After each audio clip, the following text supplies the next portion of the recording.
Bihar board class 9th के annual exam के लिए हम लोग आपके सोशल साइंस के मॉडल पेपर की चर्चा कर रहे हैं और आपके बिहार बोर्ड क्लास 9th के सामाजिक विज्ञान के एक मॉडल पेपर की चर्चा हम लोग पीछे कर चुके हैं। आज ये दूसरा क्लास है जिसमें दूसरे मॉडल पेपर की चर्चा कर रहे हैं। आपके क्लास 9th के सब्जेक्ट कोड 111 सोशल साइंस के लिए मॉडल पेपर। क्लास 9th के सोशल साइंस के एनुअल एग्जाम का कुछ इस तरीका से प्रश्न पत्र मिलेगा। जैसे ही आप आगे बढ़ेंगे आपको इंस्ट्रक्शन दिखाई देगा। इंस्ट्रक्शन के बाद को मिलेगा सेक्शन ए अर्थात कि ऑब्जेक्टिव टाइप क्वेश्चन। और ऑब्जेक्टिव टाइप क्वेश्चन में इंस्ट्रक्शन दिया रहेगा कि 1 से 80 तक वस्तुनिष्ठ प्रश्न है जिसमें से किन्हीं 40 प्रश्न का आपको उत्तर देना है और इसके लिए आपको 40 अंक मिलेंगे। और इस ऑब्जेक्टिव प्रश्न को सॉल्व करने के लिए वायदा आपको इस तरीका का देखिए बिहार विद्यालय परीक्षा समिति का आपके लिए OMR शीट उपलब्ध कराया जाएगा।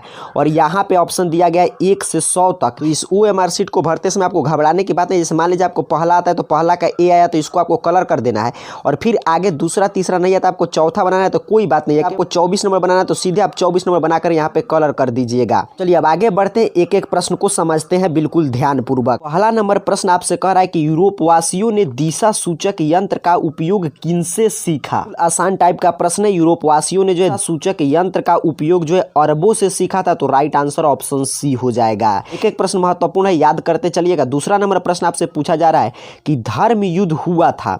धर्म युद्ध किनके किनके बीच हुआ था, ऑप्शन आपके सामने है। धर्म युद्ध ईसाइयों और तुर्कों के बीच हुआ था, तो ए राइट आंसर आपको याद रखना है, ईसाइयों और तुर्कों में। नंबर प्रश्न की बात करें तो पूछा जा रहा है कि कोलंबस मूल निवासी था, अर्थात कि जो अमेरिका का खोज किया था कोलंबस, तो कहाँ का मूल निवासी था, तो कोलंबस जो है जेनेवा का मूल निवासी था। इसका राइट आंसर हो जाएगा ऑप्शन सी, क्योंकि मूल निवासी पूछा गया है।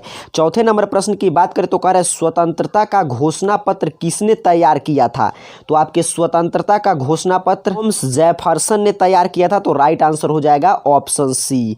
5 नंबर प्रश्न आपसे पूछा गया कि अमेरिकी स्वतंत्रता संग्राम में किस देश ने उपनिवेशों की सहायता की। आपको बतलाना है कि अमेरिकी स्वतंत्रता संग्राम में इसमें से किस देश ने उपनिवेशों की सहायता की थी। इसका राइट आंसर हो जाएगा ऑप्शन बी, फ्रांस ने सहायता की। छठे नंबर प्रश्न की बात करें तो आपसे कह रहे हैं नेपोलियन कोड किस वर्ष लागू किया गया। नेपोलियन कोड 1804 ईस्वी में लागू हुआ था, याद रखिएगा, ऑप्शन सी राइट आंसर होगा। नेपोलियन कोड 1804 में लागू किया गया। नंबर प्रश्न की बात करें तो आपसे पूछ रहा है फ्रांसीसी उपनिवेश में अंतिम रूप से दास प्रथा कब समाप्त हुआ, तो फ्रांसीसी उपनिवेश में अंतिम रूप से दास प्रथा का अंत 1848 ईस्वी में हो गया था, तो राइट आंसर हो जाएगा ऑप्शन बी। 8 नंबर प्रश्न की बात करें तो कह रहा है फ्रांस क्रांति के पूर्व फ्रांस की शैक्षणिक व्यवस्था पर किसका अधिकार था। फ्रांस की क्रांति नहीं हुआ था, उसके पूर्व फ्रांस के शैक्षणिक व्यवस्था पे फ्रांस के चर्च का अधिकार रहता था, तो इसका राइट आंसर हो जाएगा ऑप्शन ए। 9 नंबर प्रश्न आपसे पूछा गया कि जर्मनी को द्वितीय विश्व युद्ध में किसने पराजित किया। आपको बताना है कि जर्मनी को किसने इसमें से द्वितीय विश्व युद्ध में हराया था। जर्मनी को जो है रूस ने पराजित किया, तो राइट आंसर हो जाएगा ऑप्शन ए, रूस ने। 10 नंबर प्रश्न आपसे पूछा गया कि अमेरिका ने हिरोशिमा पर बमबारी कब की थी। अमेरिका ने हिरोशिमा पर बमबारी 6 अगस्त को की थी, तो राइट आंसर हो जाएगा ऑप्शन ए, 6 अगस्त। 11 नंबर प्रश्न आपसे पूछा गया कि हिटलर का जन्म कहाँ हुआ था, तो हिटलर का जन्म ऑस्ट्रिया में हुआ था, तो राइट आंसर हो जाएगा ऑप्शन डी, ऑस्ट्रिया। 12 नंबर प्रश्न आपसे पूछ रहा है कि नाजी पार्टी का प्रतीक चिन्ह क्या था। नाजी पार्टी का प्रतीक चिन्ह स्वास्तिक था, तो राइट आंसर हो जाएगा ऑप्शन बी। 13 नंबर प्रश्न आपसे पूछा गया कि भारतीय वन अधिनियम कब पारित हुआ, तो भारतीय वन अधिनियम जो है आपके 1865 ईस्वी में पारित हुआ था, तो बी पे लिखा है 1865, तो यही राइट आंसर हो जाएगा।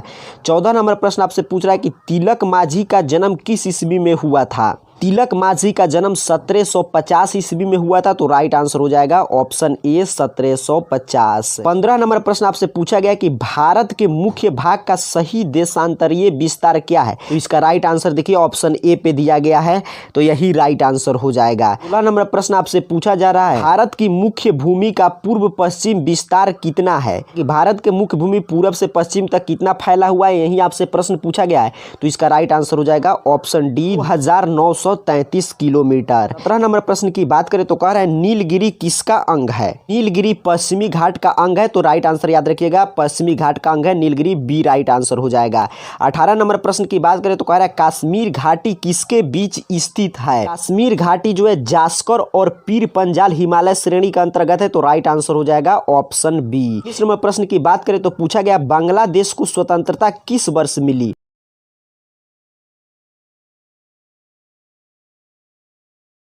20 नंबर प्रश्न की बात करें तो कह रहे रेखीय मापक में 100वें भाग की दूरी किस मापक से मापी जाती है। रेखीय भाग में 100वें भाग की दूरी जो है विकर्ण मापनी से मापा जाता है, तो राइट आंसर हो जाएगा ऑप्शन सी। 21 नंबर प्रश्न की बात करें तो कह रहे मानचित्र की दूरी को मापनी में कैसे जाना जाता है। तो मानचित्र की दूरी को मापनी में अंश से हम जानते हैं, तो ए राइट आंसर हो जाएगा अंश। नंबर प्रश्न आपसे पूछ रहा है कि क्षेत्र में जाकर इकट्ठे किए गए आंकड़े को क्या कहा जाता है। तो जो किसी क्षेत्र में जाकर हम आंकड़ा इकट्ठा करते हैं तो उसे हम कहते हैं प्राथमिक आंकड़ा, तो बी राइट आंसर हो जाएगा। इस नंबर क्वेश्चन है कि भूगोल में क्षेत्रीय अध्ययन है, तो भूगोल में क्षेत्रीय अध्ययन एक उपागम है, तो राइट आंसर ऑप्शन ए होगा।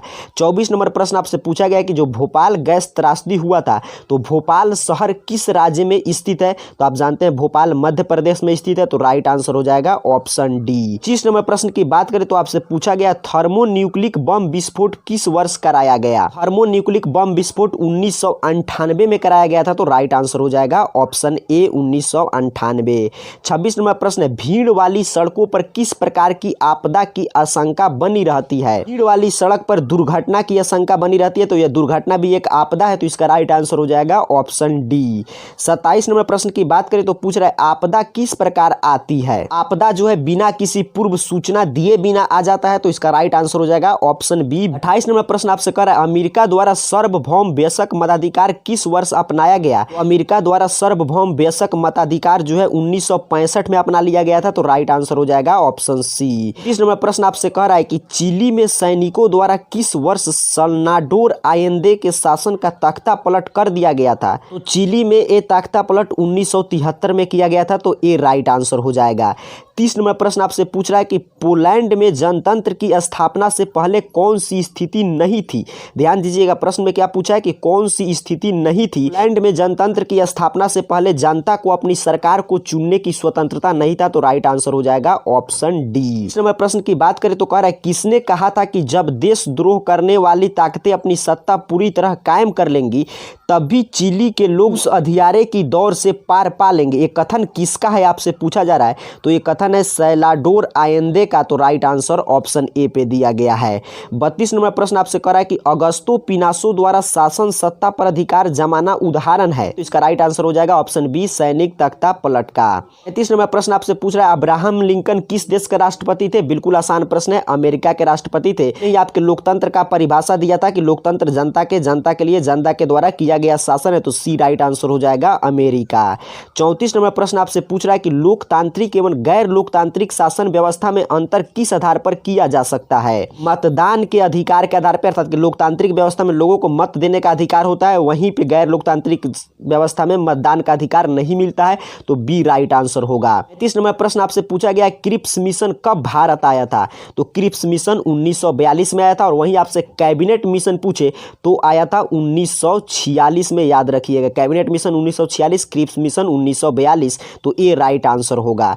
36 नंबर प्रश्न आपसे कह रहा है भारतीय संविधान के स्रोत हैं। भारतीय संविधान का स्रोत जनता है, उसमें लिखा गया हम भारत के लोग, अर्थात कि जनता, तो राइट आंसर हो जाएगा ऑप्शन डी। 37 नंबर प्रश्न आपसे कह रहा है एमएलए कौन होते हैं।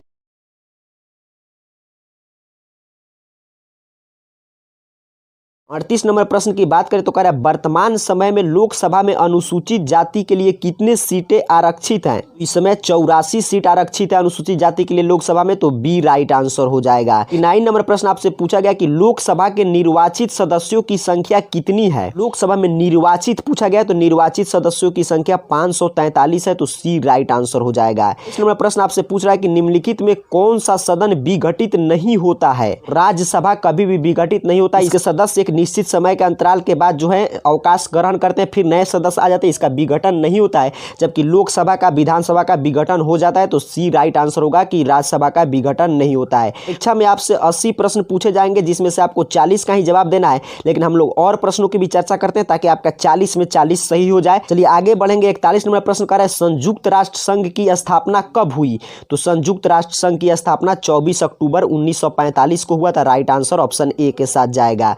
42 नंबर प्रश्न आपसे पूछ रहा है संयुक्त राष्ट्र संघ सुरक्षा परिषद का अस्थायी सदस्य इनमें से कौन देश नहीं है। तो बतलाना है कि संयुक्त राष्ट्र संघ में सुरक्षा परिषद का जो गठन हुआ है उसमें दो तरह के सदस्य होते हैं, एक अस्थायी एक अस्थायी। तो अस्थायी सदस्य कौन है अर्थात कि अस्थायी सदस्य कौन है, तो भारत। तो इसका राइट आंसर हो जाएगा ऑप्शन सी, भारत जो है अस्थायी सदस्य नहीं है। 3 नंबर प्रश्न की बात करें तो कह रहा है अर्थशास्त्र में भूमि का तात्पर्य है। अर्थशास्त्र में भूमि का तात्पर्य होता है प्राकृतिक प्रदत्त सभी निःशुल्क वस्तुएं। तो राइट आंसर हो जाएगा ऑप्शन ए। 40 नंबर प्रश्न आपसे पूछ रहा है कि निम्नलिखित में कौन उत्पादक है। तो बढ़ई जो है उत्पादक है क्योंकि सामान का उत्पादन करता है। तो इसका राइट आंसर हो जाएगा ऑप्शन ए। 45 नंबर प्रश्न आपसे जनसंख्या के अनुसार पूछा गया कि 2011 की जनगणना के अनुसार बिहार में पुरुष की, सिर्फ पुरुष की जनसंख्या पूछ रहा है। तो 2011 की जनगणना के अनुसार बिहार में पुरुष की जनसंख्या 5,41,85,347 है। तो ए पे दिया गया है, राइट आंसर यही होगा। 46 नंबर प्रश्न की बात करें तो कह रहा है उत्पादन के प्रमुख साधन है। उत्पादन के प्रमुख साधन श्रम, भूमि, साहस सभी है। तो राइट आंसर हो जाएगा ऑप्शन डी, उपरोक्त सभी। 45 नंबर प्रश्न की बात करें तो कह रहा है स्वर्ण जयंती शहरी रोजगार योजना की शुरुआत हुई। स्वर्ण जयंती शहरी रोजगार योजना की शुरुआत 1 दिसंबर 1997 को हो चुका था। तो इसका राइट आंसर हो जाएगा ऑप्शन ए, 1 दिसंबर 1997। 48 नंबर प्रश्न की बात करें तो कह रहा है जवाहर रोजगार योजना कब प्रारंभ की गई। जवाहर रोजगार योजना अप्रैल 1989 में प्रारंभ किया गया था। तो इसका राइट आंसर हो जाएगा ऑप्शन ए। 9 नंबर प्रश्न की बात करें तो कह रहा है कि दरिद्र कृषि दरिद्र राजा दरिद्र देश किसने कहा, अर्थात कि ये किसका कथन है, कि कथन है वैक्सेने का। तो इसका राइट आंसर होगा ऑप्शन ए। 50 नंबर प्रश्न आपसे पूछ रहा है कि अर्ध कुशल मजदूर हैं जो इन कार्यों को करते हैं। तो अर्ध कुशल मजदूर जो है कुआं खोदने का कार्य, गाड़ी चलाने का कार्य, मिट्टी खोदने का कार्य करते हैं। तो इसलिए राइट आंसर होगा ऑप्शन डी, उपयुक्त सभी। इस तरह आज हम लोग ये दूसरा मॉडल पेपर भी सोशल साइंस के डिस्कस कर चुके हैं। पीछे हम लोग 50 क्वेश्चन की चर्चा किए थे और आज 50 क्वेश्चन। ये 100 प्रश्न यदि आप देख कर जाते हैं तो आपका 40 में 40 आराम से सही हो जाएगा ऑब्जेक्टिव प्रश्न। क्लास को लाइक जरूर कर दीजिएगा, साथ ही साथ नीचे कमेंट बॉक्स में बताइएगा कि अगला आप किस मॉडल पेपर पे चर्चा चाहते हैं। तो उस क्लास के साथ हम आपके साथ जरूर मिलेंगे। तब तक के लिए आप सभी को बहुत बहुत धन्यवाद।